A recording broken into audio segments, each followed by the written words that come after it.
নজর রাখবো এই মুহূর্তের গুরুত্বপূর্ণ একটি খবরের দিকে। তৃণমূল কংগ্রেস ছাড়লেন বরানগরের তৃণমূল বিধায়ক তাপস রায়। তাপস রায়কে বোঝাতে সোমবার সকাল সকালেই তার বউবাজারের বাড়িতে আসেন রাজ্যের মন্ত্রী ব্রাত্য বসু ও তৃণমূল নেতা কুণাল ঘোষ।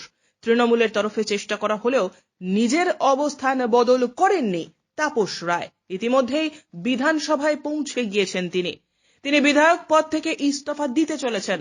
রয়েছেন স্পিকার বিমান বন্দ্যোপাধ্যায়ের ঘরে। স্পিকারের হাতে ইস্তফাপত্র জমা দেবেন তাপস রায়। সোমবার বাড়ি থেকে বেরোনোর আগে তিনি সাংবাদিকদের মুখোমুখি হয়ে দলের বিরুদ্ধে ক্ষোভ উগরে তৃণমূল বিধায়ক তাপস রায় জানান, সিদ্ধান্ত অত সহজে পাল্টে ফেলা যায় না। আমি যেই সিদ্ধান্তে ছিলাম সেই সিদ্ধান্তেই রয়েছে। আসলে চারিদিকে করাপশন, দুর্নীতি ও সন্দেশখালি আমার চোখ খুলে দিয়েছে। এবারের বাজেট অধিবেশন এই প্রথম আমি বাজেট অধিবেশন করিনি। যে কোনো জিনিস মানুষ যখন করে তার মধ্যে স্বতঃস্ফূর্ততা থাকে। 23-24 বছর আমি করেছি মানুষের জন্য। মুখ্য বিষয় দুর্নীতি ও সন্দেশখালি। 12ই জানুয়ারি একটি বিশেষ দিন গেছে আমার বাড়িতে। আজ 52 দিন হলো দল আমার পাশে দাঁড়ায়নি। কুণাল তো এসেছিলেন আমাকে সিদ্ধান্তের পুনর্বিবেচনার জন্য। উনি আসার কথা শুনে সুব্রত বক্সির শোকজ নোটিশ এসেছে ওনার কাছে। এই দলে যাদের শোকজ করা উচিত, যাদের বহিষ্কার করা উচিত, তাদের করা হয় না। কদিন আগে মুখ্যমন্ত্রী বিধানসভায় স্পিচ দিতে গিয়ে আমার বাড়ির ইডি অভিযান এটা উল্লেখ করতে পারতেন, কিন্তু তা না করে তিনি শেখ শাহজাহানের কথা উল্লেখ করলেন। মাননীয় মুখ্যমন্ত্রী আমার ও আমার পরিবারের পাশে দাঁড়াবেন এটা আমি ভেবেছিলাম, কিন্তু তিনি দাঁড়াননি। ব্রাত্য কুণাল এসেছিল, ওরা আমায় ভালোবাসে, ছোট ভাই। অবাক হয়ে গেলাম যে কুণাল তো আমাকে যাতে আমার সিদ্ধান্ত পুনর্বিবেচনার জন্য আমার কাছে অনুরোধ করতে এসেছিল, তখনই নাকি ওর কাছে দলের তরফ থেকে সুব্রত বক্সির শোকজ নোটিশ এসেছে। হ্যাঁ, এই হচ্ছে দল। ও আমাকে বোঝাতে এসেছে আর ওর শোকজ নোটিশ পাচ্ছে। এই দলে যাদের সাসপেনশন হওয়া উচিত, শোকজ করা উচিত এবং বহিষ্কার করা উচিত, তারা বহাল তবিয়তেই থাকবে। আরো দুঃখের বিষয়, মাননীয় মুখ্যমন্ত্রী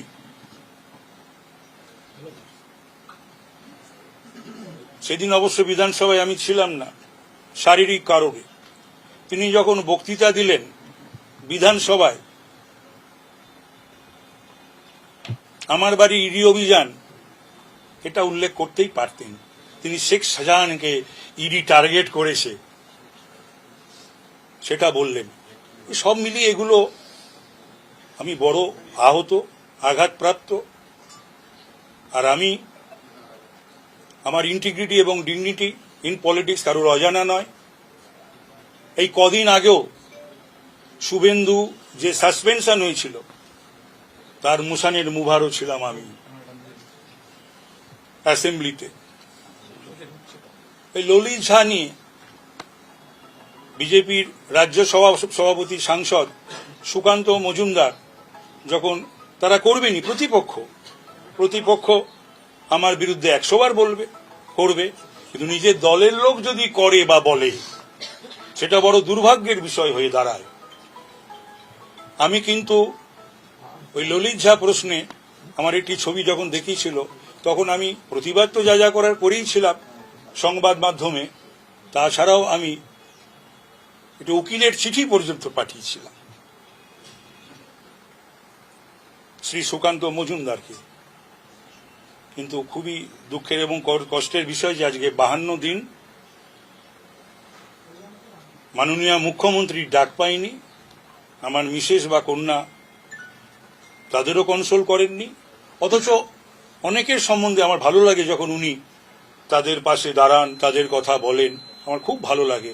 আমিও আশা করেছিলাম আমার এবং আমার পরিবারের এই ক্রিয়েটেড একটা যে ইডি অভিযানে বিধ্বস্ত আমি এবং আমার পরিবার, তার পাশে দল বা মাননীয় মুখ্যমন্ত্রী দাঁড়াবেন। তো সেটা আমি দেখিনি। উনি অন্য কারুর বাড়িতে ইডি অভিযান গেলে তাদের রান্নাঘরে যদি কৌটো মানে মশলার কৌটো, চায়ের কৌটো, এই সমস্ত ইডি নাড়াচাড়া করেন, আমাদেরও একটা ঘর আছে, পরিবার আছে, রান্নাঘর আছে, আমারও স্ত্রী পুত্র পরিবার আছে, আমার পুত্র যদিও বাইরে থাকে, তো এগুলো নিশ্চয়ই কাস্ট। দাদা এদিকে তাকিয়ে। সিদ্ধান্ত তো অত সহজে নেওয়া যায় না, সিদ্ধান্ত নেওয়ার পেছনে কিছু নির্দিষ্ট কারণ থাকে। সুতরাং আমি যে সিদ্ধান্ত নিয়েছি সেই সিদ্ধান্তেই রয়েছি।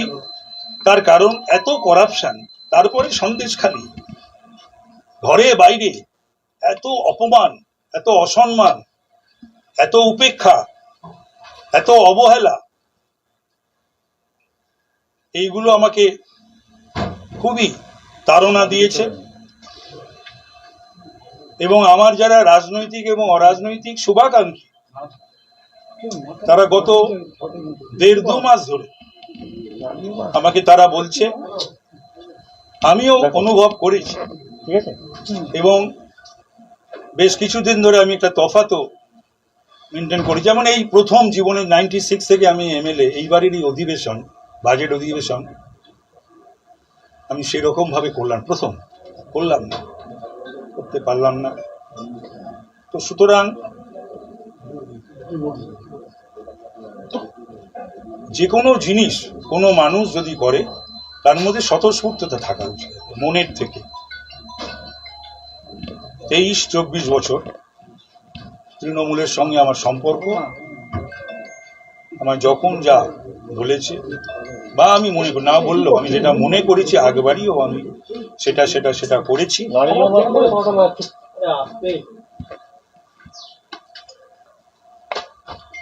কিন্তু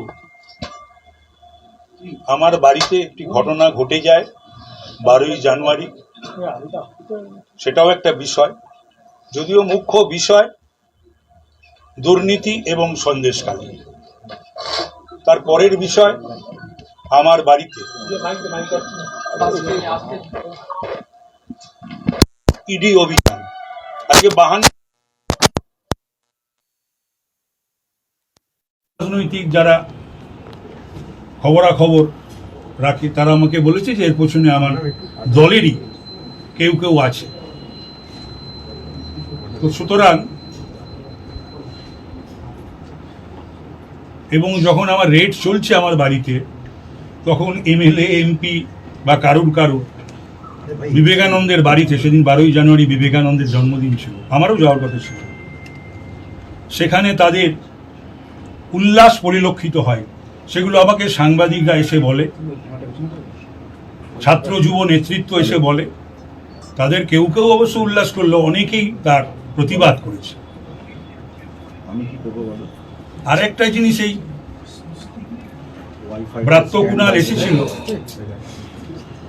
ওরা আমায় ভালোবাসে, ছোট ভাই।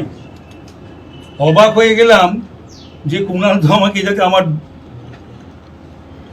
সিদ্ধান্ত পুনর্বিবেচনার জন্য আমার কাছে অনুরোধ করতে এসেছিল, তখনই নাকি ওর কাছে দলের তরফ থেকে সুব্রত বক্সির শো কজ নোটিশ এসেছে। হ্যাঁ, এই হচ্ছে দল। ও আমাকে বোঝাতে এসেছে আর ওর শো কজ নোটিশ পাচ্ছে। এই দলে যাদের সাসপেনশন হওয়া উচিত, শো কজ করা উচিত এবং বহিষ্কার করা উচিত, তারা বহাল তবিয়তেই থাকবে। আরো দুঃখের বিষয়, মাননীয় মুখ্যমন্ত্রী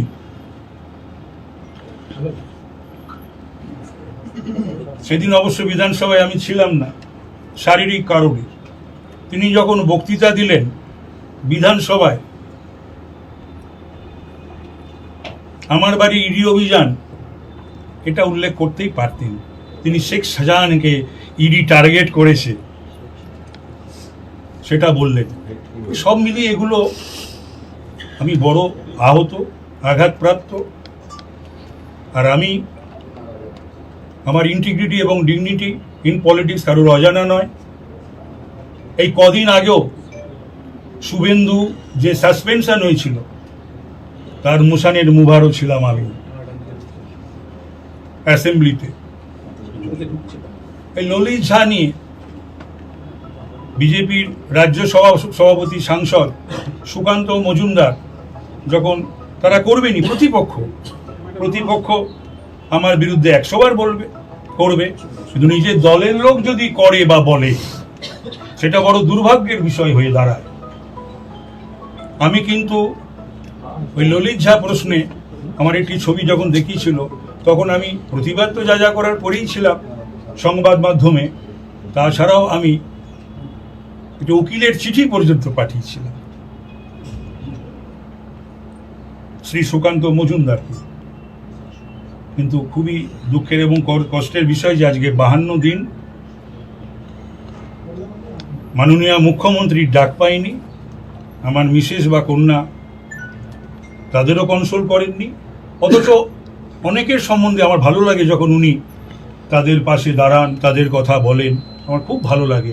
আমিও আশা করেছিলাম আমার এবং আমার পরিবারের এই ক্রিয়েটেড একটা যে ইডি অভিযানে বিধ্বস্ত আমি এবং আমার পরিবার, তার পাশে দল বা মাননীয় মুখ্যমন্ত্রী দাঁড়াবেন।